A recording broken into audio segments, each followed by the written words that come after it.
Hello दोस्तों, आप सभी का स्वागत है आपके अपने यूट्यूब चैनल लर्न विद एजे पर। दोस्तों आज है 12 दिसंबर और आज की इस क्लास में हम लोग 10 दिसंबर 2022 को जो कुमार गौरव सर के द्वारा करंट अफेयर्स की क्लास और साथ साथ में जो स्टैटिक जीके के क्वेश्चंस और उसमें जो संविधान संशोधन महत्वपूर्ण संविधान संशोधन करवाए गए थे गायत्री मंत्र के टॉपिक में, तो उन सभी का आज की इस वीडियो में हम लोग रिवीजन करने वाले हैं।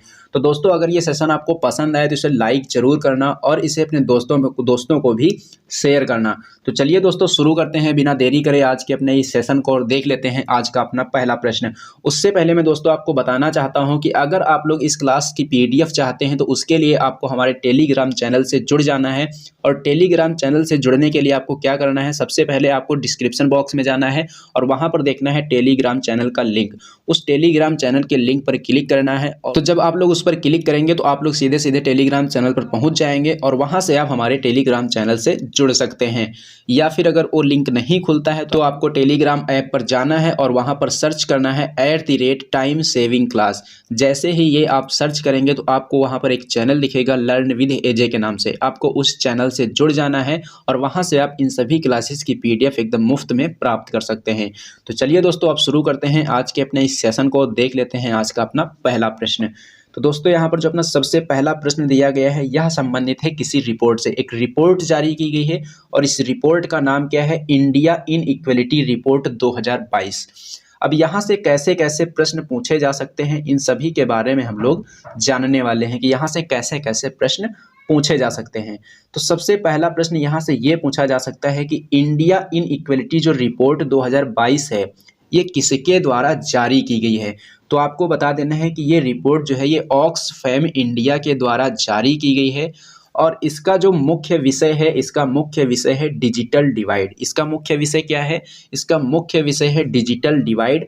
और इस रिपोर्ट के अनुसार क्या बताया गया है कि इस रिपोर्ट के अनुसार बताया गया है कि सर्वाधिक इंटरनेट की जो पहुंच है वह कौन से राज्य में है। तो सर्वाधिक इंटरनेट की जो पहुंच है यह महाराष्ट्र में है। कहाँ है, सर्वाधिक इंटरनेट की पहुंच है महाराष्ट्र में। और इसी रिपोर्ट के अनुसार बताया गया है जहां पर न्यूनतम इंटरनेट की पहुंच है वो राज्य कौन सा है, ये है बिहार। तो दो प्रश्न यहां से आपको याद रखने हैं, सर्वाधिक इंटरनेट की पहुंच कहां है, महाराष्ट्र में है। न्यूनतम इंटरनेट की पहुंच कहां है, बिहार में है। और ये रिपोर्ट किसके द्वारा जारी की गई है, ऑक्सफैम इंडिया के द्वारा जारी की गई है। और इसी रिपोर्ट में ये भी बताया गया है कि जो महिलाओं के पास फ़ोन है वह पुरुषों की तुलना में 15% कम है। यानी कि अगर पुरुषों के पास 100 फ़ोन है तो महिलाओं के पास केवल 85 फ़ोन हैं, यानी कि 15% कम है। और बात की जाए इंटरनेट के उपयोग की तो महिलाएं जो हैं वो इंटरनेट का जो उपयोग करती हैं वह पुरुषों की तुलना में 33% कम प्रयोग करती हैं। 15% फ़ोन कम है और 33% इंटरनेट का कम उपयोग करती हैं, ऐसा भी इस रिपोर्ट में बताया गया है। उसके बाद में हम लोग बात करेंगे यहाँ से संबंधित क्वेश्चंस की या फिर पिछले जो क्वेश्चंस हो चुके हैं उनके बारे में।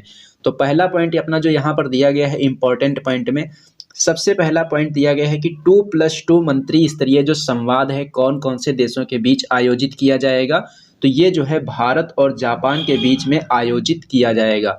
अब बात की जाए ये संवाद की, ये जो बैठक होती है कौन कौन से लोगों के बीच में होती है, तो इसमें विदेश मंत्री और रक्षा मंत्री द्वारा ये बैठक की जाती है। यानी कि भारत के विदेश मंत्री और भारत के रक्षा मंत्री शामिल होंगे और जापान के विदेश मंत्री और जापान के रक्षा मंत्री इसमें शामिल होंगे और एक बैठक करेंगे। उसी को कहते हैं 2+2 मंत्री स्तरीय संवाद। अब आपको यहाँ से ये बताना है कि भारत के विदेश मंत्री कौन हैं और भारत के वर्तमान समय में रक्षा मंत्री कौन हैं। इन दोनों क्वेश्चंस का आंसर आप लोग क्लास खत्म होने के बाद कमेंट में जरूर करना। उसके बाद में बात करेंगे नेक्स्ट पॉइंट की देश का पहला जैव गांव कौन से राज्य में स्थापित हुआ है। तो देश का जो पहला जैव गांव है ये त्रिपुरा राज्य में स्थापित किया गया है। उसके बाद में नेक्स्ट पॉइंट है मांझी वसुंधरा कार्यक्रम किसके द्वारा शुरू किया गया है। मांझी वसुंधरा कार्यक्रम महाराष्ट्र सरकार के द्वारा शुरू किया गया है। नेक्स्ट पॉइंट है महाराष्ट्र के मुख्यमंत्री कौन है। महाराष्ट्र के वर्तमान मुख्यमंत्री हैं एकनाथ शिंदे। कौन है, एकनाथ शिंदे। नेक्स्ट पॉइंट है कि राष्ट्रीय महिला आयोग की पहली अध्यक्ष कौन थी। तो ये थी जयंती पटनायक। ये नाम चर्चा में क्यों है, क्योंकि अभी हाल ही में इनका निधन हो गया है, इसलिए ये प्रश्न पूछे जाने की पूरी संभावना है। ये पूछा जा सकता है कि राष्ट्रीय महिला आयोग की पहली अध्यक्ष कौन थी, तो आपको बताना होगा जयंती पटनायक थी। उसके बाद में जो दूसरा पॉइंट यहाँ से पूछा जा सकता है ये है कि मानव विकास सूचकांक 2021 में भारत की रैंक कितनी है। तो मानव विकास सूचकांक 2021 में जो भारत की रैंक है ये है 132। नेक्स्ट पॉइंट है कि देश का सबसे बड़ा रबर डैम का उद्घाटन कहाँ किया गया है। तो देश के सबसे बड़े रबर डैम का जो उद्घाटन है ये बिहार के गया में किया गया है। कहाँ किया गया है? बिहार के गया में। उसके बाद में जो नेक्स्ट पॉइंट है ये पूछा जा रहा है कि ब्रिटेन में सबसे लंबे समय तक राज करने वाली महारानी का नाम क्या था। तो इनका नाम था एलिजाबेथ सेकेंड और अभी हाल ही में इनका निधन हुआ है। इनका निधन कब हुआ है? 8 सितंबर 2022 को।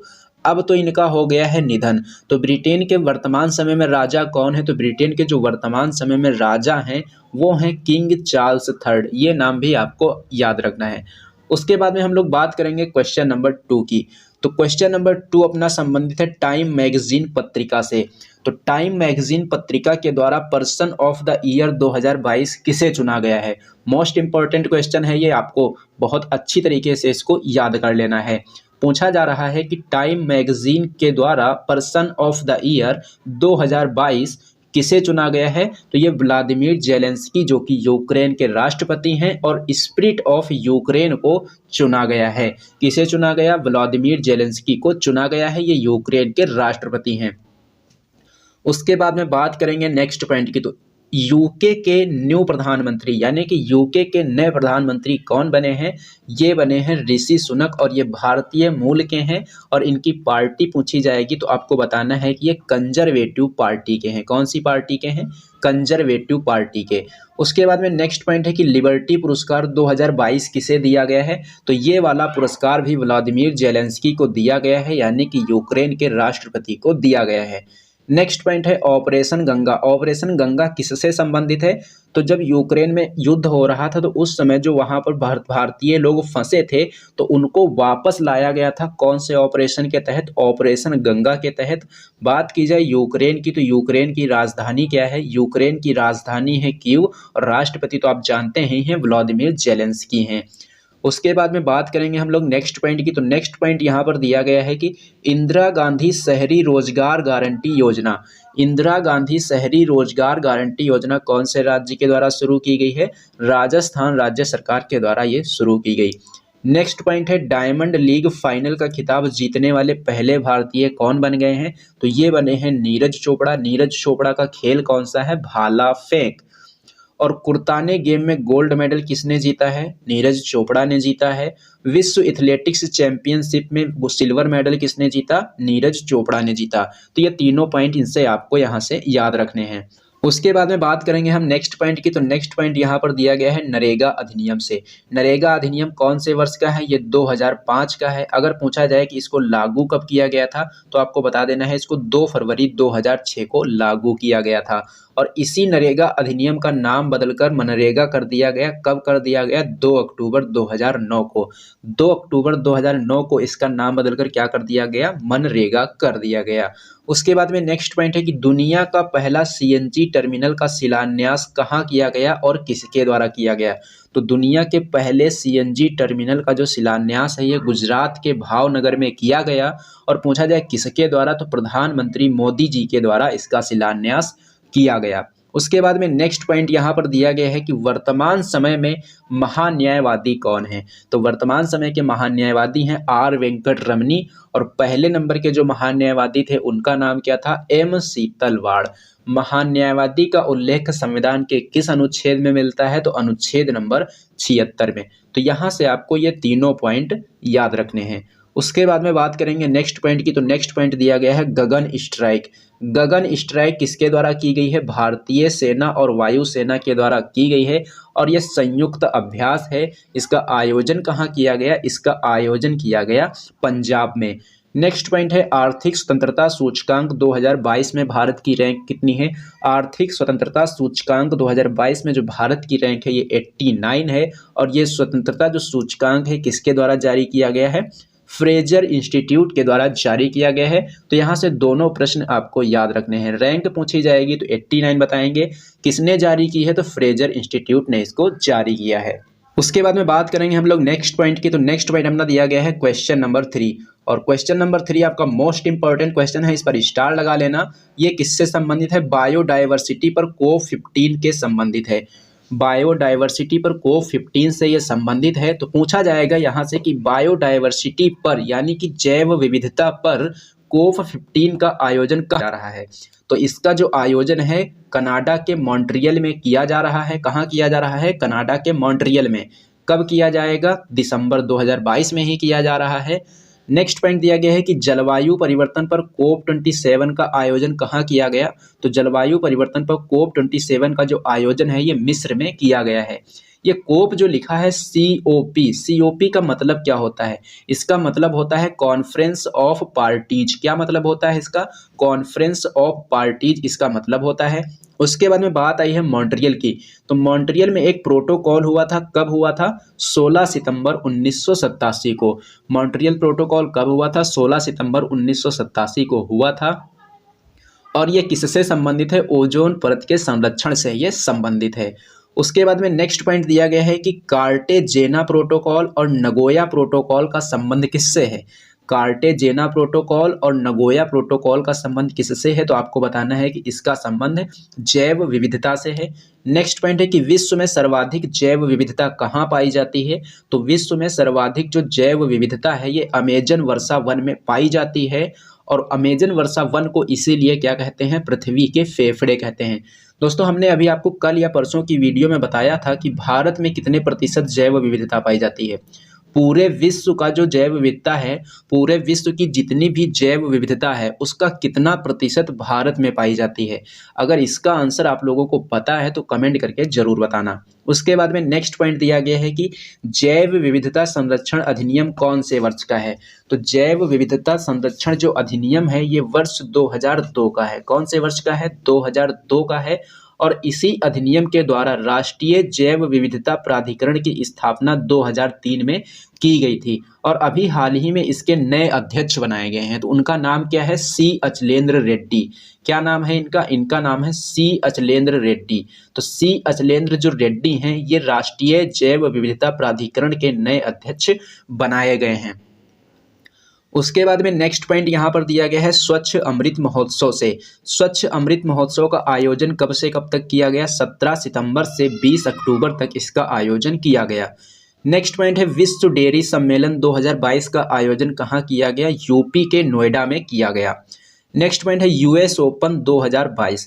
यूएस ओपन 2022 में पुरुष एकल का खिताब किसने जीता है? कार्लोस अल्कराज ने जीता है। ये स्पेन के हैं। उसके बाद में अगर पूछा जाए महिला एकल का खिताब किसने जीता है यूएस ओपन में, तो आपको बताना है ईगा स्विएटेक ने। ये कहाँ की हैं? ये पोलैंड की हैं। उसके बाद में जो नेक्स्ट पॉइंट यहाँ पर दिया गया है एशिया कप 2022 से संबंधित है। एशिया कप 2022 में अगर पूछा जाएगा पुरुषों वाला एशिया कप 2022 किसने जीता है? श्रीलंका ने जीता है। अगर महिलाओं वाला एशिया कप 2022 पूछा जाएगा तो ये किसने जीता है? ये भारत ने जीता है। उसके बाद में नेक्स्ट पॉइंट दिया गया है पर्वत प्रहार सैन्य अभ्यास। पर्वत प्रहार सैन्य अभ्यास किसके द्वारा किया गया? ये भारतीय सेना के द्वारा किया गया। कहाँ पर किया गया? इसका आयोजन किया गया है LAC यानी कि line of actual control. Line of actual control, LAC का मतलब क्या होता है? Line of actual control. इस यहाँ पर इसका आयोजन किया गया और ये कहाँ है? लद्दाख में। नेक्स्ट पॉइंट है गलवान घाटी और पैंगोंग झील कहाँ है? गलवान घाटी और पैंगोंग जो झील हैं ये लद्दाख में है, LAC के जस्ट पास में है। उसके बाद में नेक्स्ट पॉइंट दिया गया है क्वेश्चन नंबर 4। क्वेश्चन नंबर 4 किससे संबंधित है? तो करेंसी स्वैप एग्रीमेंट।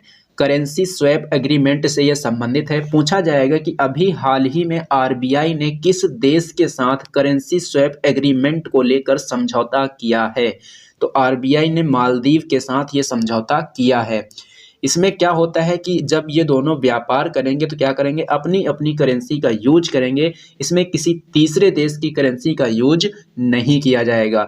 तो करेंसी स्वैप कार्य एग्रीमेंट क्या होता है? तीसरे देश की मुद्रा का उपयोग द्विपक्षीय व्यापार में नहीं किया जाएगा। ये लोग अपनी करेंसी में व्यापार करेंगे। नेक्स्ट पॉइंट यहाँ पर दिया गया है सार्क से संबंधित। सार्क में अगर पूछा जाए कितने सदस्य देश हैं तो 8 सदस्य देश हैं। सार्क की स्थापना कब हुई थी? 1985 में हुई थी। सार्क का मुख्यालय कहाँ है? काठमांडू में है। काठमांडू कहाँ है? नेपाल में है। तो ये सभी पॉइंट यहाँ से आपको याद रखने हैं। उसके बाद में नेक्स्ट पॉइंट दिया गया है एक्वेरियन एक्सरसाइज किसके किसके बीच होती है, तो ये होती है भारत और मालदीव के बीच में। यूएन महासभा के हेड कौन हैं, यूएन महासभा के हेड हैं अब्दुल्ला शाहिद। अगर पूछा जाए कि यूएन महासभा के हेड जो कि अब्दुल्ला शाहिद हैं ये कौन से देश के रहने वाले हैं, तो आपको बताना है कि ये मालदीव के रहने वाले हैं। काकार्डू अभ्यास 2022 का आयोजन कहाँ किया गया है, तो काकार्डू अभ्यास 2022 का जो आयोजन है ये ऑस्ट्रेलिया में किया गया। पिच ब्लैक एक्सरसाइज 2022 का आयोजन कहाँ किया गया, इसका आयोजन भी ऑस्ट्रेलिया में किया गया और ऑस्ट्रेलिया के विक्टोरिया में ही वर्ष 2026 का राष्ट्रमंडल खेल खेला जाएगा। ये पॉइंट भी आपको याद रखना है। उसके बाद में नेक्स्ट पॉइंट दिया गया है कि इलेक्ट्रॉनिक बैंक गारंटी यानी कि ईबीजी जारी करने वाला पहला बैंक कौन सा बन गया है, ये बन गया है एचडीएफसी बैंक। एचडीएफसी बैंक का फुल फॉर्म क्या है, इसका आंसर आप लोग कमेंट करके जरूर बताना। नेक्स्ट पॉइंट दिया गया है कि दुनिया का सबसे बड़ा संग्रहालय कहाँ बनाया जा रहा है, तो ये राखीगढ़ी में बनाया जा रहा है। अगला पॉइंट है 74वें नंबर के प्राइम टाइम एमी अवार्ड में बेस्ट ड्रामा सीरीज का अवार्ड किसे दिया गया है। 74वें प्राइम टाइम एमी अवार्ड्स में बेस्ट ड्रामा सीरीज का अवार्ड किसे दिया गया है, ये दिया गया है सक्सेशन को। नेक्स्ट पॉइंट दिया गया है विश्व कुश्ती चैंपियनशिप में 2 पदक जीतने वाली पहली भारतीय महिला पहलवान कौन बन गई हैं, तो ये बन गई हैं विनेश फोगाट। अगला पॉइंट है कि वर्ष 2021 के लिए राष्ट्रीय लता मंगेशकर सम्मान किसे दिया गया है, तो ये दिया गया है कुमार सानू को। चलिए दोस्तों अब देख लेते हैं नेक्स्ट पॉइंट, और नेक्स्ट पॉइंट है क्वेश्चन नंबर 5 से। तो इसमें पूछा जा रहा है कि 43वें नंबर का जो इंटरनेट एक्सचेंज है इसको कहाँ विस्थापित किया जा रहा है, तो इसको विशाखापट्टनम में स्थापित किया जा रहा है। इसको किसके द्वारा स्थापित किया जा रहा है, तब आपको बता देना है national internet exchange of India के द्वारा इसको स्थापित किया जा रहा है। कहाँ स्थापित किया जा रहा है, विशाखापट्टनम में। बात करेंगे इंपॉर्टेंट पॉइंट की, तो पहला पॉइंट यहाँ पर दिया गया है कि 5G सेवा की शुरुआत कब हुई थी, तो 1 अक्टूबर 2022 को। नेक्स्ट पॉइंट है रिलायंस जियो के द्वारा 5G सेवा की शुरुआत कहाँ की गई है, तो राजसमंद राजस्थान में की गई है और नाथ द्वारा राजसमंद में ही एक मूर्ति को स्थापित किया गया है, एक स्टैचू को स्थापित किया गया है जिसका नाम है विश्वास स्वरूपम। ये किसकी स्टैचू है, महादेव की स्टैचू है। अगला पॉइंट दिया गया है मिलन अभ्यास 2022। मिलन अभ्यास 2022 का आयोजन कहाँ किया गया, विशाखापट्टनम में किया गया। अगला पॉइंट है भारत का पहला वानिकी विश्वविद्यालय को कहाँ स्थापित किया गया है, इसको तेलंगाना में स्थापित किया गया है। रोजर फेडरर किस देश के हैं जिन्होंने अभी हाल ही में टेनिस के खेल से संन्यास लेने की घोषणा की है, तो ये स्विट्जरलैंड के रहने वाले हैं। खेल है इनका टेनिस और टेनिस से इन्होंने संन्यास लेने की घोषणा कर दी है। नेक्स्ट पॉइंट है कूनो राष्ट्रीय उद्यान। कूनो राष्ट्रीय उद्यान क्यों इंपॉर्टेंट है, तो कूनो राष्ट्रीय उद्यान इसलिए इंपॉर्टेंट है क्योंकि अभी हाल ही में नामीबिया से 8 चीते लाए गए हैं और ये कहाँ लाए गए हैं, इसी कूनो राष्ट्रीय उद्यान में इनको लाया गया है। तो कूनो राष्ट्रीय उद्यान आपको याद रखना है कहाँ है, ये मध्य प्रदेश में है। इसी 8 चीतों में एक चीती है, उस चीती का नाम आपको याद रखना है, क्या है इसका नाम, आशा। नेक्स्ट पॉइंट दिया गया है संघाई सहयोग संगठन की पहली सांस्कृतिक राजधानी कौन सी है, तो ये है आपकी वाराणसी। नेक्स्ट पॉइंट है अंतरराष्ट्रीय बुलियन एक्सचेंज को कहाँ स्थापित किया गया है, तो इसको गांधीनगर में स्थापित किया गया। अगला पॉइंट है Knight of the Legion of Honour award से किसे सम्मानित, किन भारतीयों को सम्मानित किया गया, तो शशि थरूर और स्वाति पीरामल को सम्मानित किया गया है और ये फ्रांस का सर्वोच्च नागरिक सम्मान है। उसके बाद में नेक्स्ट पॉइंट दिया गया है अंबेडकर ए लाइफ जो पुस्तक है किसके द्वारा लिखी गई है, शशि थरूर के द्वारा लिखी गई है। भारत का पहला स्वच्छ सुजल प्रदेश किसे घोषित किया गया है, ये अंडमान निकोबार को घोषित किया गया है। पहले नंबर की वाटर प्लस सिटी कौन सी है, तो पहले नंबर की वाटर प्लस सिटी है Indore. A boy who rot the constitution पुस्तक के लेखक कौन है, राजेश तलवार हैं। डिपेंडेंस टू सेल्फ रिलायंस पुस्तक, डिपेंडेंस टू सेल्फ रिलायंस पुस्तक के लेखक कौन है, इसके लेखक हैं बिमल जालान। कौन है, बिमल जालान। उसके बाद में नेक्स्ट पॉइंट दिया गया है अपना क्वेश्चन नंबर 6। क्वेश्चन नंबर 6 किससे संबंधित है, table tennis federation of India से यह संबंधित है। अभी हाल ही में table tennis federation of India की नई अध्यक्ष नियुक्त की गई हैं। इनका नाम आपको याद रखना है, मेघना अहलावत इनका नाम है। और ये जो मेघना अहलावत हैं table tennis federation of India की बनने वाली पहली महिला अध्यक्ष हैं। इसलिए ये प्रश्न मोस्ट इंपॉर्टेंट हो जाता है, क्योंकि table tennis federation of India की पहली महिला अध्यक्ष कौन बनी है? मेघना अहलावत बनी है। ये नाम आपको यहाँ से याद रखना है। बात की जाए table tennis federation of India की, तो table tennis federation of India की जो स्थापना है कब हुई थी? ये हुई थी 1926 में। और अगर आपसे पूछा जाए कि table tennis federation of India का मुख्यालय कहाँ है, तो मुख्यालय आपको बताना है कि ये दिल्ली में है। उसके बाद में बात करेंगे इंपॉर्टेंट पॉइंट की, तो पहला पॉइंट यहाँ पर दिया गया है, अखिल भारतीय फुटबॉल के अध्यक्ष कौन बने हैं? अखिल भारतीय फुटबॉल महासंघ के अध्यक्ष बने हैं कल्याण चौबे। हॉकी इंडिया के नए अध्यक्ष कौन बने हैं? दिलीप ट्रिकी बने हैं। बीसीसीआई के नए अध्यक्ष कौन बने हैं? रोजर बिन्नी बने हैं। इंडिया क्रिकेट टीम के कोच कौन है नए? तो ये राहुल द्रविड़ हैं। विश्व पैरा एथलेटिक्स ग्रांड प्रिक्स प्रतियोगिता में देवेंद्र झांझड़िया ने कौन सा मेडल जीता है? तो इन्होंने इसमें सिल्वर मेडल जीता है। उसके बाद में बात करेंगे नेक्स्ट पॉइंट की, तो नेक्स्ट पॉइंट दिया गया है डूरंड कप से। डूरंड कप का संबंध किस खेल से है? फुटबॉल से है। दूसरा प्रश्न कि एशिया का सबसे पुराना फुटबॉल कप कौन सा है? तो डूरंड कप है। इसका 131वां संस्करण किसने जीता है? तो बेंगलुरु ने जीता है। तो ये आपको सभी पॉइंट यहाँ से याद रखने हैं। उसके बाद में दिया गया है राशिद रोवर। राशिद रोवर कौन से देश का है? ये यूएई का है। यह चंद्रमा पर भेजा जाने वाला रोवर है। सैफ महिला फुटबॉल चैंपियनशिप 2022 का खिताब किस देश ने जीता है? बांग्लादेश ने जीता है। आर्कटिक भेड़िए का क्लोन किस देश के द्वारा तैयार किया गया है? चीन के द्वारा तैयार किया गया है। और इसका नाम क्या रखा है इसने? माया। कृत्रिम भ्रूण किस देश के द्वारा तैयार किया गया? ये तैयार किया गया इजराइल के द्वारा। उसके बाद में नेक्स्ट पॉइंट है अपना क्वेश्चन नंबर 7।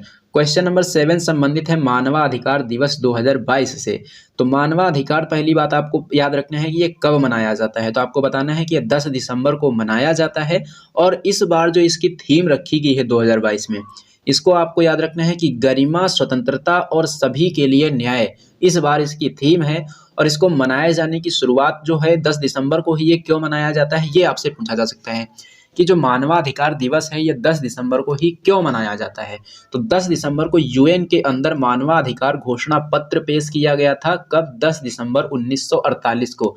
इसीलिए प्रतिवर्ष 10 दिसंबर को मानवाधिकार दिवस के रूप में मनाया जाता है। बात करेंगे इंपॉर्टेंट पॉइंट की, तो पहला पॉइंट यहाँ पर दिया गया है राष्ट्रीय मानवाधिकार आयोग से।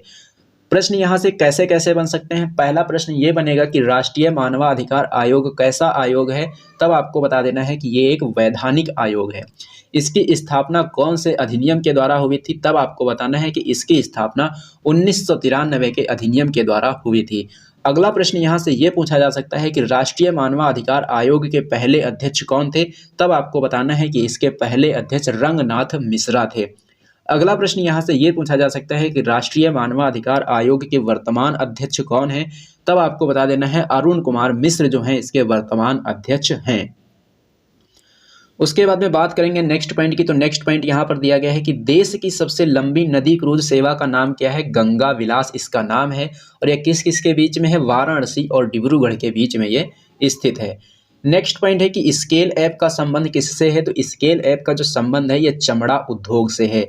अगला पॉइंट है पीएम केयर्स फंड के ट्रस्टी कौन कौन बने हैं? तो रतन टाटा, कोरिया मुंडा और केटी थॉमस को पीएम केयर्स फंड का ट्रस्टी बनाया गया है। अगला पॉइंट है हेमकोश जो शब्द है कौन सी भाषा का शब्द है? ये असमिया भाषा का शब्द है।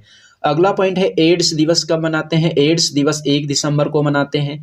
विश्व मृदा दिवस कब मनाया जाता है? 5 दिसंबर को मनाया जाता है। राष्ट्रीय उपभोक्ता दिवस कब मनाते हैं? 24 दिसंबर को मनाते हैं। सुशासन दिवस कब मनाया जाता है? 25 दिसंबर को, अटल बिहारी वाजपेयी के जन्म दिवस पर। वीर बाल दिवस कब मनाया जाता है? 26 दिसंबर को मनाया जाता है। भारत में महारत्न कंपनियों की कुल संख्या कितनी है? 12 है। नवीनतम महारत्न कंपनी कौन सी है? REC है। अगला पॉइंट दिया गया है क्वेश्चन नंबर 8 से। क्वेश्चन नंबर 8 में क्या दिया गया है कि कार्तिकेय दीपम रथ उत्सव का आयोजन कहाँ किया गया? कार्तिकेय दीपम रथ उत्सव का आयोजन कहाँ किया गया? इसका आयोजन मदुरई में किया गया। ये कहाँ है? ये तमिलनाडु में है। अगला पॉइंट दिया गया है कि मीनाक्षी मंदिर कहाँ है? मीनाक्षी मंदिर ये मदुरई में है। और मदुरई पूछा जाए कि किस नदी के किनारे है, तो आपको बता देना है कि ये वैगई नदी के किनारे है। और ये जो मीनाक्षी मंदिर है द्रविड़ शैली का सबसे बेस्ट उदाहरण है। पूछा जाए कि द्रविड़ शैली का सबसे बेस्ट उदाहरण कौन सा है, तो आपको बता देना है मीनाक्षी मंदिर जो कि मदुरई तमिलनाडु में स्थित है। तमिलनाडु के बारे में आपको याद रखना है, पोंगल कहाँ का है, तमिलनाडु का है। जल्लीकट्टू कहाँ है, तमिलनाडु का है। भरतनाट्यम कहाँ का है, तमिलनाडु का है। थाई पुसम त्योहार कहाँ का है, तमिलनाडु का है। तो ये चारों पॉइंट यहाँ से आपको याद रखने हैं। उसके बाद में नेक्स्ट पॉइंट दिया गया है, डुगोंग कंजर्वेशन रिजर्व को कहाँ स्थापित किया गया, तमिलनाडु में। 15वें नंबर का जो ब्रिक्स शिखर सम्मेलन है, इसकी अध्यक्षता कौन करेगा, इसकी अध्यक्षता करेगा दक्षिण अफ्रीका। हिमस्खलन निगरानी रडार को कहाँ स्थापित किया गया है, सिक्किम में स्थापित किया गया। तेलंगाना से आपको याद रखना है, बथुकम्मा, बोनालू और मेदराम जात्रा त्योहार कहाँ के हैं, तेलंगाना के हैं। झूलन गोस्वामी का संबंध किस खेल से है, तो इनका संबंध है क्रिकेट से। उसके बाद में बात करेंगे नेक्स्ट पॉइंट की, तो नेक्स्ट पॉइंट अपना दिया गया है क्वेश्चन नंबर 9 से। क्वेश्चन नंबर 9 अपना संबंधित है नाबार्ड से। पहली बात तो आपको ये याद रखना है कि नाबार्ड का फुल फॉर्म क्या है, तो नाबार्ड का फुल फॉर्म है यहाँ पर national bank for agriculture and rural development. National bank for agriculture and rural development. अगर आपसे पूछ दिया जाए कि इसकी स्थापना कब हुई थी, तो इसकी स्थापना 12 जुलाई 1982 को हुई थी। अधिनियम पूछा जाएगा तो अधिनियम 1981 का है। और कौन सी समिति की सिफारिश पर इसकी स्थापना हुई थी, तो आपको बता देना है शिवरमन समिति की सिफारिश पर इसकी स्थापना की गई थी। चौथा प्रश्न यहाँ से ये पूछा जाएगा कि मुख्यालय कहाँ है, तो मुख्यालय इसका मुंबई में है। तो ये तो बात हो गई स्टैटिक जीके की। यहाँ से करंट अफेयर्स का क्वेश्चन क्या पूछा जाएगा, करंट अफेयर्स का क्वेश्चन यहाँ से ये है कि नाबार्ड के अभी हाल ही में नए अध्यक्ष कौन बने हैं, तो साजी केवी जो हैं इसके नए अध्यक्ष बनाए गए। उसके बाद में नेक्स्ट पॉइंट है अपना ऑपरेशन मेघ चक्र से संबंधित। ऑपरेशन मेघ चक्र किससे संबंधित है, तो ये संबंधित है बाल यौन शोषण से जो संबंधित कंटेंट है उसको रोकना इसका उद्देश्य है। और ये किसके द्वारा शुरू किया गया, सीबीआई के द्वारा इसको शुरू किया गया है। नेक्स्ट पॉइंट है कि देश का पहला नैनो खाद प्लांट कहाँ स्थापित हुआ, कलोल गुजरात में। और दूसरे नंबर का नैनो खाद प्लांट कहाँ स्थापित हुआ, उत्तर प्रदेश के प्रयागराज में। उसके बाद में नेक्स्ट पॉइंट है कि दिलीप ट्रॉफी 2021-22 के विजेता कौन बना, तो विजेता बना इसका पश्चिमी जोन। और दिलीप ट्रॉफी कौन से खेल से संबंधित है, क्रिकेट से संबंधित है। नेक्स्ट पॉइंट की बात करेंगे तो यहाँ पर दिया गया है इटली की पहली महिला प्रधानमंत्री कौन बनी है, ये बनी है जॉर्जिया मेलोनी। और नोरू क्या है, नोरू है एक प्रकार का चक्रवात। उसके बाद में अपना पॉइंट है क्वेश्चन नंबर 10। क्वेश्चन नंबर 10 में पूछा गया है कि ऑस्ट्रेलिया का पीएम पुरस्कार किसे दिया है, किसे दिया गया है, तो ऑस्ट्रेलिया का पीएम पुरस्कार जो है ये वीना नायर के द्वारा जीता गया है। कौन से क्षेत्र में, विज्ञान के क्षेत्र में विशेष योगदान के लिए इन्हें यह पुरस्कार दिया गया है। ऑस्ट्रेलिया के प्रधानमंत्री कौन है, ऑस्ट्रेलिया के प्रधानमंत्री हैं एंथनी अल्बनीज। जल दूत ऐप किसके द्वारा लॉन्च किया गया, ग्रामीण विकास मंत्रालय के द्वारा। 52वें नंबर का दादा साहेब फाल्के पुरस्कार किसे दिया गया, आशा पारेख को। एबोर्ड ऑफ द यूनिकॉर्न जो स्मारक है किसके द्वारा स्थापित किया गया है, असम राज्य सरकार के द्वारा इसको स्थापित किया गया है। उसके बाद में नेक्स्ट पॉइंट है ऑपरेशन ऑक्टोपस। ऑपरेशन ऑक्टोपस किसके द्वारा शुरू किया गया, ईडी और एनआई के द्वारा इसको शुरू किया गया है।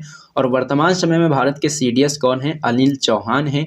क्वेश्चन नंबर 11 है कि पेरू की पहली महिला राष्ट्रपति कौन बनी है, पेरू की पहली महिला राष्ट्रपति जो है ये डीना बोलुआर्टे बनी है। कौन, डीना बोलुआर्टे।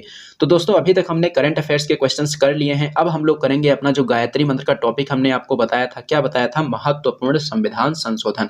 तो अब हम लोग करेंगे संविधान से संबंधित जो महत्वपूर्ण संशोधन है उनको।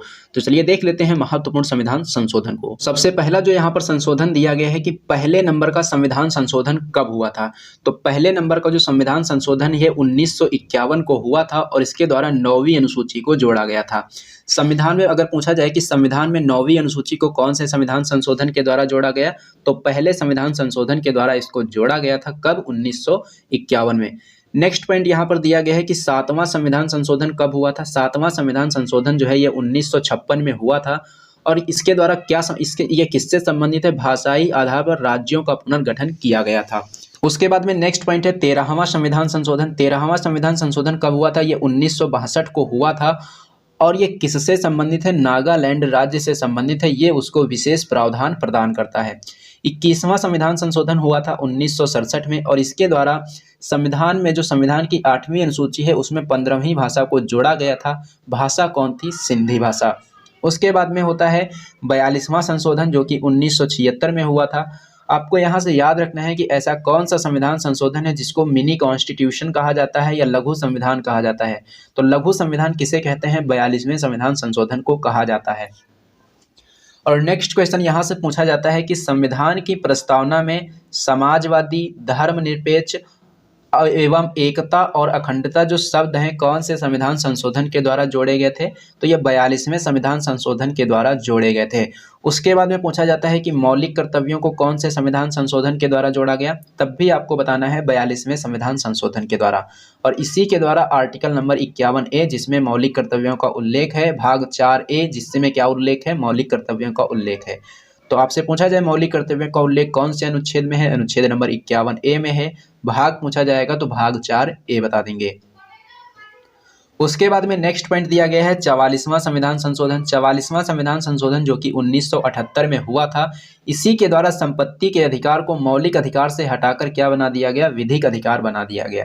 संपत्ति का अधिकार पहले मौलिक अधिकार हुआ करता था, लेकिन अब ये क्या है? अब ये विधिक अधिकार बन गया है और इसको अनुच्छेद नंबर 300A में रखा गया है। और इस समय किसकी सरकार थी? इस समय मोरारजी देसाई जी की सरकार थी। उसके बाद में नेक्स्ट पॉइंट यहाँ पर दिया गया है 52वां संशोधन। 52वां संशोधन कब हुआ था? 1985 में। और ये किससे संबंधित है? दल बदल कानून से ये संबंधित है और इसी के द्वारा 10वीं अनुसूची को संविधान में जोड़ा गया था। उसके बाद में 61वां संविधान संशोधन। 61वां संविधान संशोधन 1989 में हुआ था और इसके द्वारा मतदान करने की जो उम्र 21 वर्ष हुआ करती थी उसको कितना कर दिया गया? 18 वर्ष कर दिया गया। सरकार किसकी थी? इस समय राजीव गांधी की सरकार थी। उसके बाद में नेक्स्ट पॉइंट दिया गया है 69वां संविधान संशोधन। 69वां संविधान संशोधन जो है ये 1991 में हुआ था और ये किससे संबंधित है? दिल्ली से संबंधित है, यानी कि दिल्ली को राष्ट्रीय राजधानी क्षेत्र का दर्जा इसी संविधान संशोधन के द्वारा दिया गया था। अगला पॉइंट है 71वां संशोधन जो कि 1992 में हुआ। इसके द्वारा संविधान की 8वीं अनुसूची में 3 नई भाषाएं जोड़ी जाती हैं, नेपाली, मणिपुरी और कोंकणी। अगर आप लोग नमक याद रख लेंगे तो ना से हो जाएगा नेपाली, मा से हो जाएगा मणिपुरी, का से हो जाएगा कोंकणी। तो इस नमक से आपको इन 3 भाषाओं को याद रख सकते हैं कि 71वें संविधान संशोधन के द्वारा इनको 1992 में जोड़ा गया था। उसके बाद में है 73वां संविधान संशोधन जो कि 1993 में हुआ था। किससे संबंधित है? पंचायती राज से संबंधित है और 24 अप्रैल 1993 को यह संविधान संशोधन लागू हुआ था। उसके बाद में है 74वां संशोधन। 74वां संविधान संशोधन जो है 1993 में हुआ था और इसके द्वारा संविधान में 12वीं अनुसूची को जोड़ा गया था।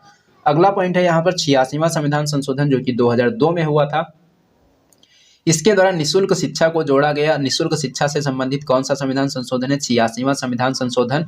और ये अपना 11वां मौलिक कर्तव्य भी है। तो 11वां मौलिक कर्तव्य अगर पूछा जाए कि 11वां मौलिक कर्तव्य जो है इसको कौन से संविधान संशोधन के द्वारा जोड़ा गया था, तब आपको बताना है कि 86वें संविधान संशोधन के द्वारा इसको जोड़ा गया था। और इसका उल्लेख कौन से अनुच्छेद में मिलता है? अनुच्छेद नंबर 21A में इसका उल्लेख देखने को मिलता है। अगला पॉइंट है 89वां संशोधन। 89वां संशोधन कब हुआ था? 2003 में हुआ था और इसके द्वारा ये किससे संबंधित है? अनुसूचित जनजाति के लिए पृथक राष्ट्रीय आयोग का गठन किया गया था और इसका उल्लेख कौन से अनुच्छेद में है? अनुच्छेद नंबर 338A में है, जिसको हम कहते हैं NCST। NCST से संबंधित संविधान संशोधन कौन सा है? 89वां संशोधन।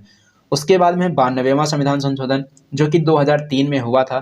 इसके द्वारा संविधान की 8वीं अनुसूची में 4 नई भाषाएं फिर से जोड़ी जाती हैं, बोडो, डोंगरी, मैथिली और संथाली। इन 4 भाषाओं को जोड़ा जाता है और इस प्रकार से संविधान की 8वीं अनुसूची में कुल कितनी भाषाएं हो जाती हैं? 22 भाषाएं कुल यहाँ पर देखने को अब मिलती हैं, जो कि पहले कितनी थी? पहले थी यहाँ पर 14। बाद में कुल मिलाकर 8 भाषाएं जोड़ी गई तो भाषाएं कितनी हो गई? 22। उसके बाद में दिया गया है 101वां संशोधन। 101वां संशोधन 2016 में हुआ था, ये जीएसटी से संबंधित है। 102वां संशोधन जो कि 2018 में हुआ था, ये राष्ट्रीय पिछड़ा वर्ग आयोग के गठन के प्रावधान से संबंधित है। 103वां संशोधन 2019 में हुआ और ये ईडब्ल्यूएस के 10% आरक्षण से संबंधित है। तो दोस्तों ये था आज का आपका सेशन। ये सेशन आपको कैसा लगा है कमेंट बॉक्स में कमेंट करके जरूर बताना। अगर सेशन आपको पसंद आए तो इसे लाइक करना और इसे अपने दोस्तों में ज़्यादा से ज़्यादा शेयर भी करना। और हाँ दोस्तों, अगर आप लोगों ने अभी तक हमारे चैनल को सब्सक्राइब नहीं किया है तो चैनल को सब्सक्राइब कर लेना और बेल आइकन पर क्लिक करके ऑल पर जरूर क्लिक कर लेना, जिससे कि इस चैनल पर जब भी कोई वीडियो अपलोड की जाए तो उसका नोटिफिकेशन आपको सबसे पहले मिले। तो चलिए दोस्तों, मिलते हैं अब हम लोग एक नेक्स्ट वीडियो में।